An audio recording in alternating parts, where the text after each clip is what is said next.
Rochester Police Department says their call numbers are up by about 1,200 calls from 2021 to 2022. One of the most alarming statistics is the increase in overdose calls. ABC 6 News reporter Alex Cotter talked with law enforcement and a treatment facility about those overdose numbers as well as addiction numbers. Yeah, and Alex, this increase isn't something that we're only dealing with here, right? Yeah, James and Robin, those I talked with say it's become all too common to hear about drug overdoses, and the increase in numbers is no surprise to them. The Rochester Police Department says their calls relating to overdoses went up 29% last year, and they have already responded to 40 calls this year. You know, it's not infrequent at this point to hear a call come out where someone's called 911, said somebody's in like medical distress, possible overdose, we need response immediately.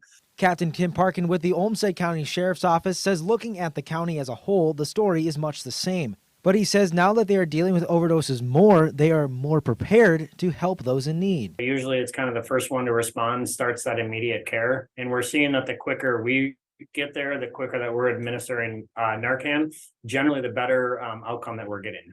While it's important to prevent people from overdosing in the first place, experts say it's just as important to help people already struggling with addiction. They're playing Russian roulette out there every time they go out and use. David Hunter, the center director for the Minnesota Adult Teen Challenge in Rochester, says their numbers have increased exponentially since the pandemic. Yeah, we're seeing an increase in young people consistently coming into our program to not just seek help from drugs and alcohol, but really searching for help on how to save their lives.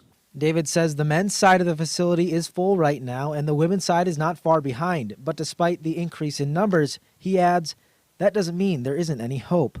But every day we see men and women change their lives and become these beautiful new creations and go back out in the community and have amazing impacts.